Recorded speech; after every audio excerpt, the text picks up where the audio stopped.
اگه میخواین حال هوای یک کمپ واقعی یا توی بازیتون بیارین تا آخر این ویدیو با من همراه باشین. البته فعلا میخوام بریم سراغ ساختن این آتیشی که اینجا دارین میبینین و به مرور زمان میخوایم چیزای خفن‌تری هم توی بازیمون بیاریم. سلام رفقا، نسرین هستم با کانال فاندر. امروز میخوایم این آتیش رو واسهتون بسازیم بدون کد نویسی، فقط با سیستم پارتیکل یونیتی و یه توضیح کاملی هم در مورد سیستم پارتیکل یونیتی بهتون میدم.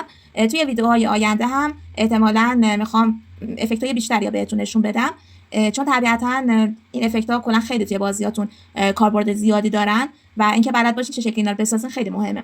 البته این آتیشی که الان می‌بینین خیلی ریالیستیک نیست، اونم بیشتر به خاطر تکسچر آتیشیه که اینجا هست و اون مدل حالا سنگ‌ها و چوبایی هستن که این زیر دارین می‌بینین. خب من بازی رو از پلی در میارم، بریم سراغ این که ببینیم اینا چه شکل ساختنش.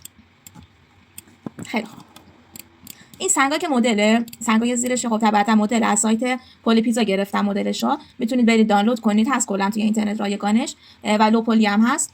و اما خود پارتیکل آتیشش، ببینید یونیتی برای کلا هر چیزی که از یه سری ذره تشکیل شده باشه، مثل آتیش، مثل بارون، برف، نمیدونم قطره های آب، هر چیزی که از سری ذره تشکیل شده باشه یه سیستمی داره به اسم سیستم ذرات یا پارتیکل سیستم. حالا اینو شما چه شکلی میتونید بسازین؟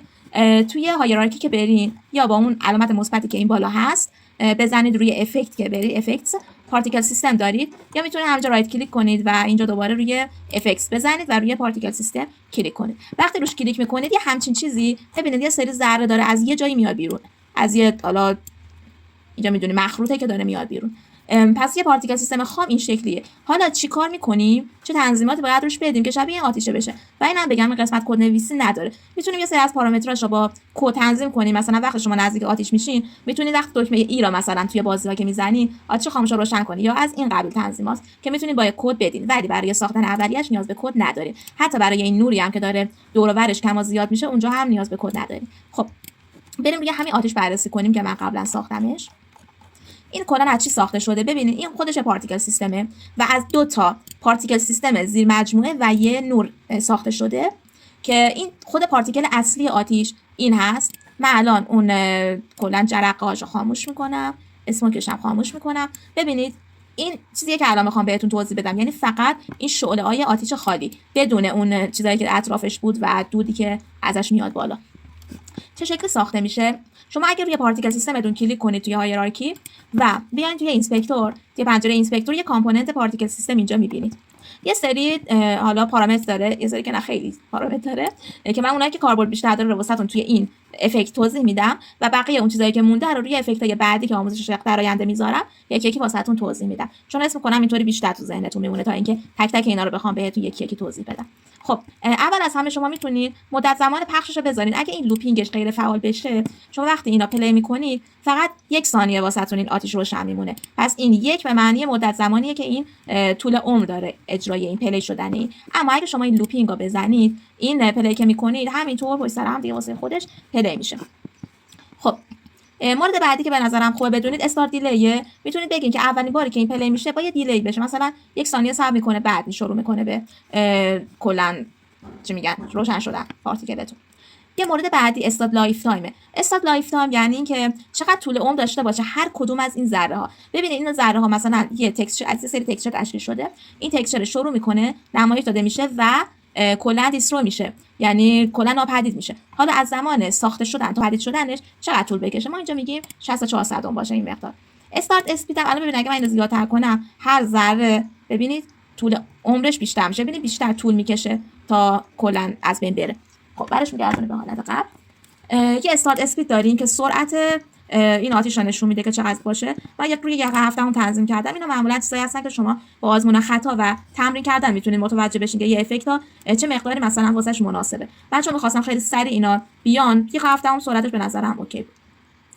خب این فعلا ترید استارت سایز بیخیال. این سایزی که هر کدوم از این ذره ها دارن ها با استارت سایز میتونید مشخص بکنید که پارامتراش میتونه یه مقدار ثابت باشه، یا میتونه به صورت یک کرو باشه، یا میتونه بین دو تا مقدار ثابت. الان دو تا مقدار ثابته، یعنی میاد رندوم خودش بین دو تا مقداری که شما میدین تنظیم میکنه. حالا چرا من بین دو تا مقدار ثابت گذاشتم؟ به خاطر اینکه می‌خواستم حالت رندوم در طبیعی تری داشته باشه و میتونید خودتون مقدارش رو تنظیم کنید. اگر هم خواستید تمام ذره ها یه مقدار ثابتی داشته باشه، میتونید کلا بیاین از یه مقدار ثابت استفاده کنید، گزینه اولی. خب اینم از این مقدارش. شما میتونید همینطور که سایز بهش دادین میتونید بیان یه روتیشن هم واسش تعریف کنید. من ذره های عادی چون چرخشی ندارن طبیعتا، حداقل توی این میزانی که من گذاشتم توی آتیش که من می‌خواستم درست کنم چرخش نداشتم، من اینو اصلا هیچ مقداری واسش ندادم. یه استارت کالر اینجا داریم که میگیم این شعله‌های آتیش چه رنگی داشته باشن. حالا چرا شعله‌های من رنگ دارن اما اینجا سفیده؟ به خاطر اینکه این تکسچرش رنگ داره. این تکسچر اینجا نشونتون بدم، ببینید این تکسچرش خودش رنگ داره، واسه همینم من اینو سفید گذاشتم. خب کجا بودیم؟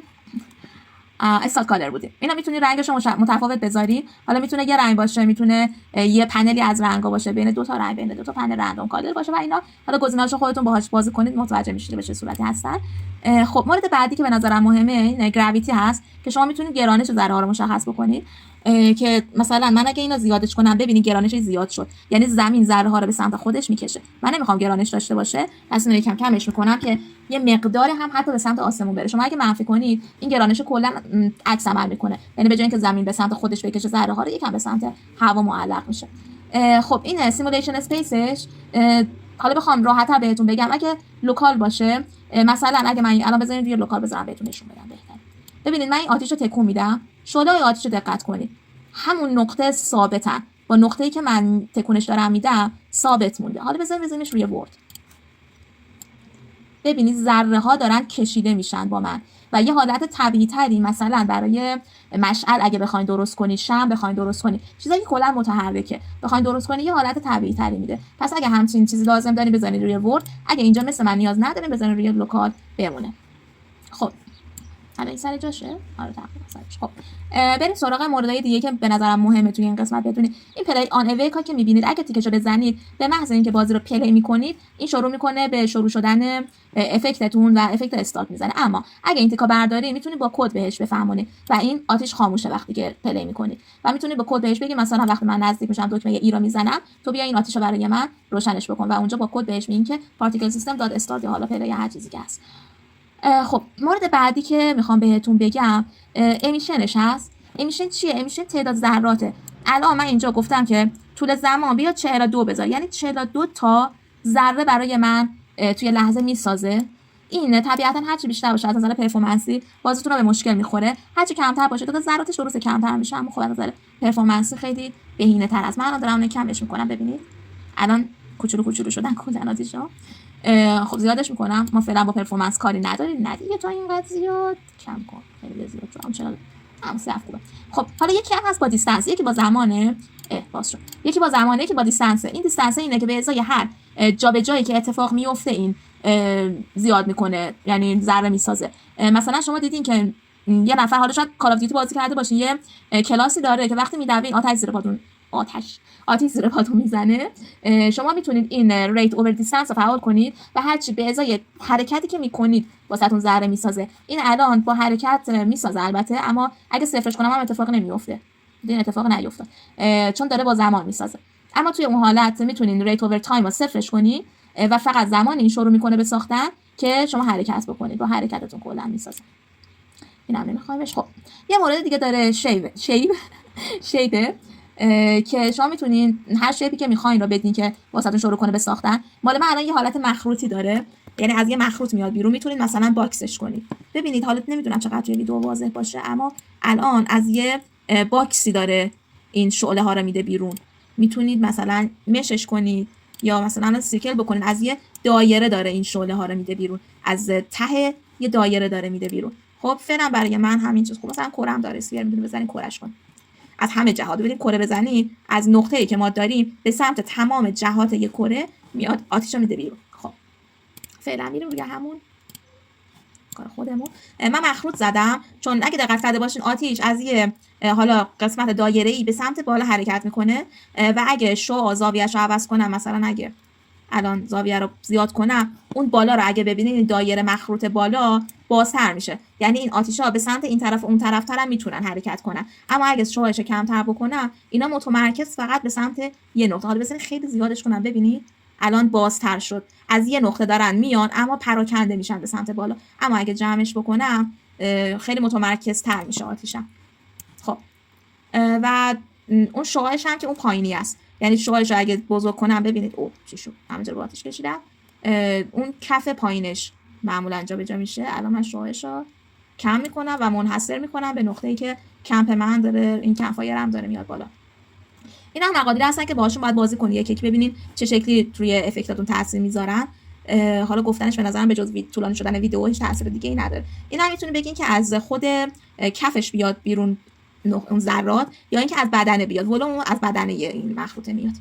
خب مورد دیگه که اینجا مهمه کالر اوور لایفه، که اینجا یه پالت رنگی داریم، میتونیم واسش مشخص کنیم. این پالت‌ها رو قبلا توی ویدئوی روز و شب کامل توضیح دادم بهتون که چه شکلی میزنیم، اما حالا بخوام کلی بگم، این بالا شما حالت ترانسپرنسیش رو مشخص میکنید و این پایین هم رنگش رو میدید. من الان گفتم وقتی که وسط میاد یه حالت زردی داشته باش که اون نور رو بیشتر میشه گفت نشون میده. اول اینکه ذره ساخته میشه اصلا کلا نباش یعنی ذره کلا محوه، کم کم میاد رو به وسط، هم ترانسپرنسیش کم میشه، همین که رنگ به خودش میگیره و دوباره میره به سمت بیرنگی که این بالا هست که این آتیشا محو میشه. حالا این اوور لایف تایم چیه؟ یعنی یه ذره‌ای که ما داریم تو طول زندگی که داره ساخته شدن تا وقتی که محو میشه چه رفتار رنگی به خودش بگیره. اولش محوه، وسط چه شکلی میشه، آخرش چه شکلی میشه. خب این از این یه سایز اوور لایف تایم من دادم به آتیشم که اینجا به صورت یک کروه، که بهش میگم اولی که به وجود میاد کوچولو باش، بعد بزرگ شو و بعد دوباره بیا کوچیک شو. ذره رو بهش میگم چه شکلی رفتار بکن. خب حالا بریم قسمت مهم کار. ببینید این حالا شکل آتیشی که ما داریم یه تکسچر هست در اصل که من اینو به هوش مصنوعی گفتم جنریت کرد واسم. اینه تکسچرش، از ترانسپرنت هم نیست. اگه پشتش مشکی باشه شما میتونید با استفاده از متریال شیدری که برای پارتیکل داره یونیتی خودش تشخیص میده و خودش حالت ترانسپرنسی واسهتون میذاره. اما اگه مثلا پشتش رنگای دیگه ای باشه، مثلا حتی خاکستری باشه، توی تاریکی که بشه مشخصه که اطرافش رنگ داره، پس فقط مشکی میتونید اینو بذارین، یا که کلا اصلا ترانسپرنت بذارین اگه میتونید. اما خب اینکه حالی کنید به این هوش مصنوعی خنگ که چه شکلی ترانسپرنت کنه واسهتون خودش کلی زمان میبره، مخصوصا اگه نسخه رایگانش رو داشته باشین که رسما میکشتتون تا میاد یه نسخه درست درمونی بهتون بده. خب من فعلا به همین راضی شدم که بهم داد و من اینا رو ببندم که تمرکز بیاد روی همین قسمت. خب حالا ببینین اگه دقت کرده باشید این تکسچر من کل حالت آتیش داره. خب من بزرگش کنم ببینید کل حالت آتیش داره، از آتیش کم گرفته تا شعله‌های زیادتر میشه و یه حالت انیمیشنی داره. اگه یادتون باشه انیمیشن قدیم چند تا فریم پشت سر هم میذاشتن و میشد یه انیمیشن. اینم همینه دقیقاً، چند تا فریم پشت سر هم کار شده و حالا به صورت یه انیمیشن در میاد. یه همچین چیزی رو میتونید بسازید و حالا چه شکلی بهش بگیم که بفهمه یه دونه دونه اینا رو بذاره. خب این عکس من چند در چنده؟ 4 و 3. خب حالا اینجا میریم توی قسمت تکسچر شیت انیمیشن، بهش میگیم که من یه تکسچری دادم به تو این پایین توی رندررم، یه تکسچری دادم به تو، اما میخوام اینو به صورت ساده یه اسپرایت نگاه نکنی، بیا به صورت ماتریکسی نگاه کنی، شبکه نگاه بکنی. خب و ایکس هم 4 بده، توی محور ایکس هم به 4 قسمت تقسیم کن، ولی محور وای ما به 3 قسمت تقسیم کن. محور ایکس کدومه؟ محور ایکس این محوره، به 4 قسمت تقسیمش میکنیم و محور وای ما رو به 3 قسمت تقسیم میکنیم و این خودش بیونیتی میفهمه که باید دونه دونه اینا رو مشخص بکنه. فقط حتما حواستون باشه این کارو که میکنید باید اینا درست جاهاشون ست شده باشن. من چون به هوش مصنوعی گفتم دقیقاً چی میخوام، خودش اومد واسه هم درست ست کرد. اما میتونید اگه عکسای آماده میخواین از سایت فیلیپیک هم بگیرید، رایگان داره واسهتون، البته بالای سنس یادتون نره. خب پس این از این شد که بهش میگین چند تا چند میخواین. اینجا میتونید فریمش تعداد فریمش رو مشخص بکنید و اینجا میتونید بهش بگین که من کل اینا میخوام برام انیمیت کنی یا فقط یه ردیف مخصوصی رو میخوام انیمیت کنی واسم. خب چیزای مهمش همینا بود. حالا بریم سراغ رندر رو. من اول بگم تا روی شیت هستیم. اینجا توی رندر ما میایم ظاهر رو نشون میدیم دیگه. مثلا یه متریال برای ست میکنیم که من متریالی که اینجا استفاده کردم یه متریال پارتیکل بود، وزن استاندارد بود، ادیتیو بود. حالا اینا رو توی شیدرات کم کم پیش بینی یاد میگیرید. مهم اینه که یه تکسچر اینجا بهش دادم و اینکه حتما باید پارتیکل باشه که خود سیستم ذرات رو تعیین کنه و حالت شفافی هم داشته باشه، یعنی رندرینگ مودش به صورت شفاف باشه. خب فکر کنم تا همین حد بدونید در این مورد کافیه فعلا. بریم سراغ بقیه قسمت ها. این قسمت بیلبوردی که اینجا میبینید این مشخص میکنه دقیقاً حالت ذره ها چه شکلی باشه. مثلا میتونید کشیده کنید ذره ها رو. خوب ببینید نه کشیدشون کلا ذره ها رو. میتونید اینجا کلا مودش رو تعیین بکنید یا میتونید اصلا حالت مش باشه یه مش بهش بدید که خب این خیلی فعلا واسه ما کاربرد نداره. این حالت مش رو میتونید بهش حالا بذار اینجا نگم میتونم گیج بشین واقعا. آره اینو ولش کنید فعلا. توی افکت پیشرفته تری که رفتیم بهتون اینو یاد میدم. فعلا که مهم بدونید اینه که یه متریال اینجا ست میکنید. این رندر را این قسمت رو من روی ویو گذاشتم. یعنی چه؟ یعنی شما هر جایی که بتابید این به طرف شما میاد. ببینید من الان دارم از بالا نگاه میکنم، ببینید ذره ها رو به طرف شما میاره. این به خاطر اینه که مثلا ببینید این چمنا رو الان چمنا وقتی من بغلش رد میشم یه خط نشون میده، به خاطر اینکه همچین حالت غیر واقعی نگیره. خب چیز دیگه که اینجا مهم باشه بهتون بگم نداریم. این ریسیو شادو هم که میتونید سایه رو فعال بکنید. خب این از این قسمتاش. حالا میریم سراغ نورش. ببینید یه نوری داره این آتیش من که وقتی که میگذره با زمانی داره کم و زیاد میشه. خب اینا چه شکلی اتفاق افتاده؟ ما گفتیم کد نداره. من اومدم یه پوینت لایت خیلی ساده گذاشتم واسه یه آتیشم و اینجا دادمش، این تیکه لایت رو زدم دادمش به لایت و یه حالت ریتیویی براش گذاشتم که بگم چه شکل خاموش و روشن بشه و یه سری تنظیمات هم اینجا داره. رنجش هم میتونید مشخص کنید، شدت نورش هم میتونید مشخص کنید و ماکسیموم لایتش. اینجور چیزا خیلی ساده. ببینید اینا رو روی هر کدوم قسمتی که برید یکی یکی توضیحاتش واسهتون نوشته و لازم نیست که حالا من خیلی وارد جزئیاتش بشم. میتونید خیلی راحت به هوش مصنوعی هم بگید که هر کدوم چه کار انجام میده و واسهتون کامل توضیحش رو مینویسه. اینا چیزای پیچیده‌ای نیستن که منابعش واقعا وجود نداشته باشه. خب کلیات یه پارتیکل سیستم همین بود.